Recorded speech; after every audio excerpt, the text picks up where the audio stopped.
ამერიკის შეერთებული შტატების სასამართლოს და ინსტიტუციების შედარება თუ არის შესაძლებელი ქართული ოცნების ინსტიტუციებთან. მაგალითად, დღეს ყველამ ვიცით აქ, რომ მთელი დღის განმავლობაში სასამართლო პროცესები იქნება პოლიტიკური დევნის ნიშნით ადამიანების მიმართ, იმ ქვეყანაში შეუძლებელია გამჭვირვალობაზე ვისაუბროთ. ეს ერთი. ანუ ინსტიტუციურად ქართული ოცნება არაფერს არ აზღავს. მეორე, ჯერ მოდი დავიწყოთ ქართული ოცნების წარმომადგენლების ფორმალური გამჭვირვალობით. ამ წუთის მდგომარეობითაც კი დეკლარაციები არ არის ხელმისაწვდომი ჩვეულებრივი მოქალაქეებისთვის. მაგალითად, მე რომ მომინდეს ირაკლი კობახიძის დეკლარაციის ნახვა, არსად აღარ არის ატვირთული. და სანამ სხვის გამჭვირვალობაზე დაიწყეს ხელისუფლება საუბარს, ჯერ მინიმალური სტანდარტია, რომ მისი გამჭვირვალობა აჩვენოს, იმიტომ რომ მე და თქვენ ვუხდით მათ ხელფას ჯერ კიდე, მაინც მიუხედავად იმისა, რომ არალეგიტიმურები არიან. და მესამე, რიშის კონტექსტი არის თავის ქვეყანა ახეთ რიში როდესაც განცხადებას აკეთებს, რიში ჯერ ამბობს, რომ საქართველოში უნდა კონდეთ სამართლიანი სასამართლო, პოლიტიკური ნიშნით ადამიანების დევნა უნდა დასრულდეს, არჩევნები არ უნდა ყალბდებოდეს, პოლიტიკური პატიმრები არ უნდა ყავდეთ და მერე უნდა კონდეთ გამჭვირვალობა და ჯერ ეს 4 უნდა შესრულდეს. აბაგები. როდესაც ამბობს, რომ US-ამდე კამპის ძალების უნივერსიტეტებს გაასაჯარო უცხოური დაფინანსება, ჩვენ უნდა ვიყოთ სასამართლო არაფერი. დიახ. მაშინ რატომ არის წინააღმდეგობა? თქვენ როგორ შევხვდით? ანუ ორმაგ სტანდარტზე არის. ორმაგ სტანდარტთან დაკავშირებით მე ესეთ რაღაცას გიტყოდით. არა, ამას შევაფასებ როგორ. ჯიმ რიშს აქვს მის სახელმწიფოში ფუფუნება, რომ როდესაც რეალურად მიდის გამჭვირვალობაზე საუბარი, მათი სახელმწიფოს მხრიდან გადადგმული ნაბიჯები ემსახურება გამჭვირვალობას და ქართული ოცნება ამ კანონებს რომ იღებს, გამჭვირვალობას კი არ ემსახურება თავად გაუმჭვირვალე ხელისუფლება, არამედ ემსახურება კონკრეტული ადამიანების რეპრესირებას. და ამ ქვეყანაში დემოკრატიული ხელისუფლება როცა მოვა და არჩევნები ჩატარდება, დარწმუნებული ვარ, რომ ოპტიმალური კანონი იქნება შესაბამისი გამჭვირვალობის შესახებ, სამართლიანი სასამართლო იქნება, სადაც ადამიანებს არ გვექნება იმის განცდა, რომ ეს კანონი გამჭვირვალობას ემსახურება და არა კონკრეტული ადამიანების რეპრესირებას. ორმაგი სტანდარტი არის ის, რასაც ქართული ოცნება აჩვენებს. ჯიმ რიში მეც ვარ მომხრე უცხოური დაფინანსების გასაჯაროების მომხრე, თუმცა აქვე ხაზს უსვამ ქართულ ოცნებას ამ სასამართლოს და თვითონ იმ მაღალჩინოსნებს, რომლებიც საკუთარ დეკლარაციებს არასაჯაროებენ, სხვის ჯიბეში ყურების უფლება არ აქვს და როცა მოვა ის ხელისუფლება, რომელსაც ექნება შესაბამისი რელევანტური შესაძლებლობა, რომ მე და თქვენ ნახოთ, ვინ აფინანსებს კონკრეტულ NGO-ს და ეს არ იქნება მიმართული არასამთავრობო ორგანიზაციების გაგუდვისკენ, რა თქმა უნდა, გამჭვირვალობას არ აქვს ალტერნატივა. ბატონო ლევანი, ექს-პრეზიდენტის აღების შანსი თუ აქვს აი ამერიკაზე თუ აქვს ქართულ ოცნებას, როგორ ფიქრობთ, რომ ლევან დავითაშვილის შეხვედრებს ვაშინგტონში ტრამპის ადმინისტრაციასთან, მათ შორის მედიას უთხრა, რომ მისჯერეს სანქციების მოხსნის საკითხზეც, აი რას მიანიშნებს თქვენ? ზოგადად პოლიტიკაში ეს ტერმინი დალაგება ჩემთვის რაღაცა არასწორი, ეს რაღაც ქართული ოცნების ტერმინია, რომ დავლაგდეთ და ბოდიში და დავრასკლადდეთ ვარიანტია, მაგრამ პოლიტიკური ინტერესი და ამერიკის ღირებულებები რაც არის, სამართლიანი სასამართლო პოლიტპატიმრების თავისუფლება, სიტყვისა და გამოხატვის თავისუფლება, სახელმწიფო დეპარტამენტის განცხადებაში ასახული ის მნიშვნელოვანი გზავნილები რაც იყო, ქართული ოცნების მხრიდან არის ნიველირებული. აქამდე რატო არ არის მაგალითად სანქციები მოხსნილი? ან რატო არ იყო მიპატიჟებული არც ერთი ქართული ოცნების მაღალჩინოსანი ტრამპის ინაუგურაციაზე? 20 იანვარს ხო ელოდებოდა ირაკლი კობახიძე 10 თვის წერტილი ხო იყო? ანუ არაფერი ხო არ გადა ეუთოში, რომ სადაც არიან ამერიკული დელეგაცია, სადაც არის წარმოდგენილი, რატო არა აქვს მათ ამასთან დაკავშირებით რაიმე სახის ურთიერთობა? და ეს არის ლევან დავითაშვილს აქ საქართველოს ელჩით შეხვდა და ის მე დარწმუნებული ვარ, რომ მნიშვნელოვან გზავნილებს იღებს, რა უნდა გადაიდგას იმისთვის, რომ უბრალოდ ხელი ჩამოართვან ქართული ოცნების წარმომადგენლებს. ლევან დავითაშვილს მე ესე უყურებ, რომ ის იღებს გზავნილს ქართული ოცნების მიმართ. რა უნდა გაკეთდეს იმისთვის, რომ ქვეყანაში პოლიტიკური აი ეს კატასტროფა, რის წინაშეც დავდეგით, რამენაირად იქნას აღმოფხველი. ბატონო ლევან, ექს-პრეზიდენტის ახალ პლატფორმაზე მინდა გკითხოთ. აი და ჯერ პირველი ნაწილი მაინტერესებს, აპირებთ თუ არა შეუერთდეთ ზურაბიშვილის ახალ პლატფორმას კომიტეტს გულისხმობ 26 მაისს რაც უნდა შეიქმნას, იმიტომ რომ გუშინ მაგალითად მოვისმენთ ნაციონალური მოძრაობის წევრების დამოკიდებულება ამ საკითხთან, რომ არ აპირებენ ესე ვთქვათ შეუერთდნენ კომიტეტს. ხომ არ შეცვლილა რამე და მეორე ნაწილში მინდა გკითხოთ, აი ვის უნდა აუკრძალონ ქვეყნის მთავარი ეროვნული დღესასწაული, ჯარს, ბავშვებს თუ აი ვის? არა, მე ესე უყურებ 26 მაისი არის ყველა საქართველოს ყველა მოქალაქის უმნიშვნელოვანესი თარიღი, მე ესე უყურებ, რომ 9 აპრილი არის საქართველოს დამოუკიდებლობის დღე, 26 მაისი არის საქართველოს თავისუფლების დღე, ეს არის მერაბ კოსტავას დაბადების დღეც ყველა აი ამ რეგალიასთან ერთად. მე ესე ვხედავ, რომ 26 მაისი გვეკუთვნის ყველას, ნაციონალურ მოძრაობას აქვს ჩამოყალიბებული პოზიცია, რომ რა სახელიც არ უნდა შეეცვალოს სალომე ზურაბიშვილის გარშემო არსებულ რაღაც აი ამ შეკრებებს ჯერჯერობით ვერავით არა აზრს ვერ ხედავთ აქ მონაწილეობის 5 თვის განმავლობაში ჩვენ ვიყავით ამის თანამონაწილეები 26 მაისს ვიქნებით აქტიურად წარმოდგენილი რუსთაველის გამზირზე და ეს არ იქნება რაღაც მანიფესტაციური ხასიათის 26 მაისი ეს არის სახალხო ზეიმის დღე ჩვენ უნდა დავიცვათ ის თავისუფლება და დამოუკიდებლობა რაც მივიღეთ ჩვენი წინაპრებისგან ეს არის საამაყო თარიღი არავის აკრძალვა არ უნდა მოხდეს ყველას ვისაც აქვს სურვილი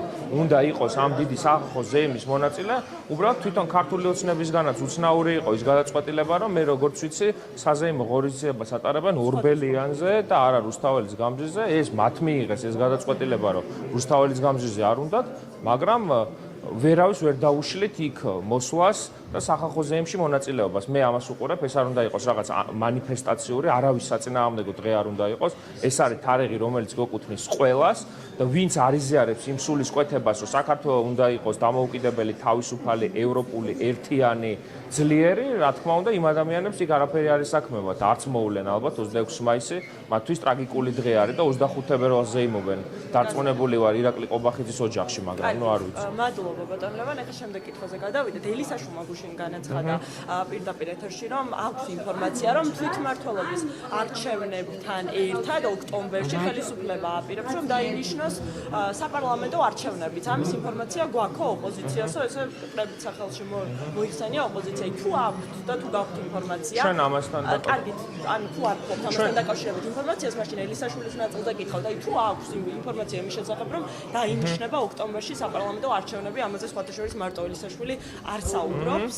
აი, უნდა დაიწყოს თუ არა ოპოზიციამ უკვე მზადება, როგორც საპარლამენტო, ისე შემდგომ უკვე თვითმმართველობის არჩევნები. ჩვენ ესე ვხედავთ, რომ ჩვენ არ გვაქვს ინფორმაცია რაღაცა ესეთ მოარული ხმა ინიშნება თუ არ ინიშნება არჩევნები, ახალი არჩევნები თვითმმართველობის არჩევნებთან ერთად, მაგრამ ჩვენ გვაქვს პრინციპულად ჩამოყალიბებული პოზიცია. ეს იქნება არჩევნები თუ ისევ რუსული სპეცოპერაცია. თუ კი არ შეიცვალა ცენტრალური საარჩევნო კომისია, არ შეიცვალა შესაბამისი კანონმდებლობა, თუ კი პოლიტპატიმრები არ გამოვიდნენ ქუჩაში, თუ კი ხელისუფლებაში იქნება ის ძალა, თავის ძალოვანი უწყებებით, რომელიც ვერ ამბობს თავისი პირით, რომ 9 აპრილი რუსების მოწყობილია. ამ ადამიანებთან ერთად ამ საარჩევნო პროცესში მონაწილეობის მიღება არ უნდა იყოს რაღაცა სპეცოპერაციაში მონაწილეობა. ანუ თავარი არის რა პრინციპებით იქნება ახალი არჩევნებით ჩატარებული, თუ თვითმმართველობის არჩევნებით ჩატარებული და როდესაც ჩვენ მე ესე უყურებ, ჩვენ თავად დღის წესრიგი უნდა იყოს, რა თქმა უნდა, პარტიები აქტიურად უნდა მუშაობდეთ ჩვენს გაძლიერებაზე, რომ ნებისმიერი სცენარისთვის ვიყოთ მზად, მათ შორის სამართლიანი არჩევნების პირობებში მონაწილეობის მიღებაზე, მაგრამ აქვე ხაზს უსვამ, უნდა კონდეს საერთო ხედვა, რა მიგვაჩნია სამართლიან კონკურენტუნარიან არჩევნებად, რომ მათ შორის ქართულ ოცნებასთან და ჩვენს დასავლეთ პარტნიორებთან კონდეს კაფეო ჩამოყალიბებული პოზიცია, რა შემთხვევაში ვაღიარებთ წინასწარ არჩევნებს სამართლიანად. ანუ მომზადებას აპირებთ არჩევნებს. არა, ნახეთ. არა, სხვა რაღაცას ვამბობ, კაცო. მომზადებას თუ აპირებთ. არა, კაცო. თვითმმართველობის არა, კაცო, მე სხვა რაღაცას ვამბობ. ნაციონალ არა. თუ ამბობენ, რომ თუ ოპოზიციას თუ აქვს ინფორმაცია, თქვენ ზოგადად ვამბობ, რომ თვითმმართველობის არჩევნებთან და დაინიშნება საპარლამენტო თვითმმართველობის არჩევნებში? არა. მაგრამ თუ დაინიშნება საპარლამენტო არჩევნები და შემდგომ თუ დაინიშნა საპარლამენტო არჩევნები, თუ გათავისუფლდებიან პოლიტპატიმრები და თუ ეს არჩევნები იქნება სამართლიანი და კონკურენტუნარიანი, ბუნებრივია ამას ითხოვს ქართველი ხალხი. და თვითმმართველობის არჩევნებზე ცალსახა პოზიცია გვაქვს. მარტო თვითმმართველობის არჩევნები ამ კანონმდებლობით არავითარ მონაწილეობას კი არა ფიქსსაც არ ვაპირებ.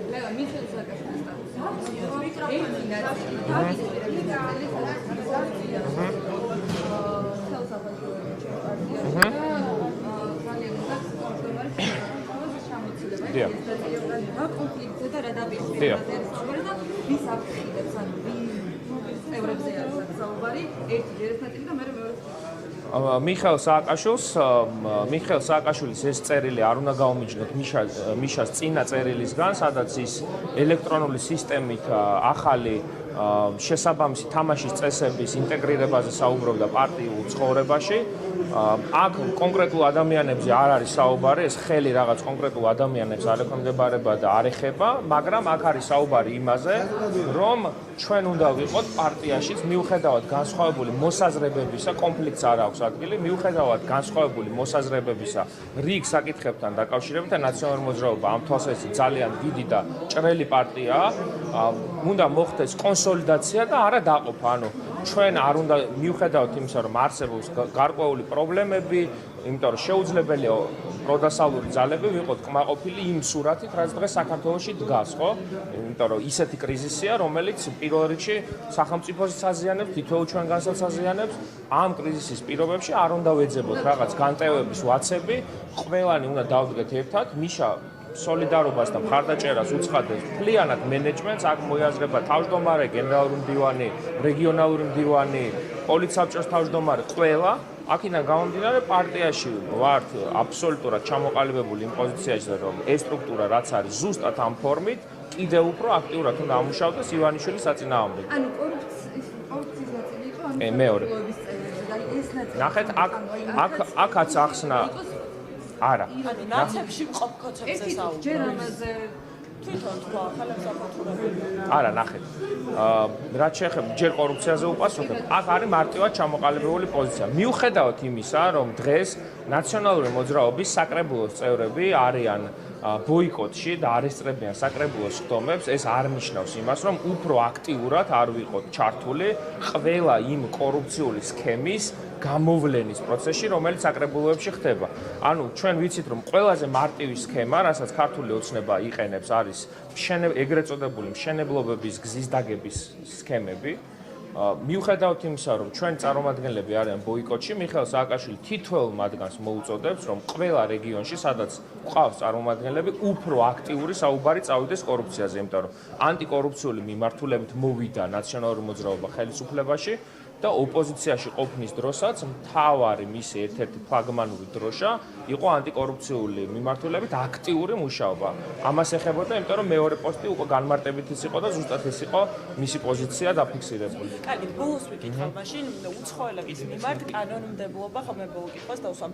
იგეგმება გამკაცრება კანონმდებლობის, რაც გულისხმობს და უნდა იმსჯელონ უკვე პარლამენტში ამასთან დაკავშირებით, რაც გულისხმობს, რომ თუ რაღაც განსაკუთრებით მძიმე ან მძიმე დანაშაულს ჩაიდეს უცხო ქვეყნის მოქალაქე, ან გააძევებენ, ან განსაზღვრებით, რომ დაიკრძალება საქართველოს ტერიტორიაზე შემოსვლა. ზოგადად რომ შევაფასოთ ეს კანონი, რომელიც მალე დაკარგდება. არ ვიცი, ნორმალური დემოკრატიული სახელმწიფოს პირობებში ამას განვიხილავდი, რომ ეს არის აბსოლუტურად გამართლებული, მე ესე ვიტყოდი, მაგრამ ქართული ოცნების პირობებში რა განზრახვადებს, იმიტომ რომ ის საკანონმდებლო პაკეტები, რომელსაც ქართული ოცნება იღებს, არის რეპრესიული დანიშნულების მატარებელი როგორც წესი და ამასაც სავარაუდოდ რაღაც ესეთი დანიშნულება აქვს. ეხლა მე სიღრმეებში ვერ შევალ, არ ვიცნობ თავად ამ საკანონმდებლო ინიციატივას, ზოგადად დანაშაულის მიმართ გვაქვს ჩამოყალიბებული პოზიცია, რომ დამნაშავე უნდა ისჯებოდეს, მაგრამ ქართული ოცნების პირობებში ამ კანონს რა განზრახვა აქვს, ეს მეორე საკითხია და ანუ სასახად არც ნეგატიურად აფასებთ, არც პოზიტიურად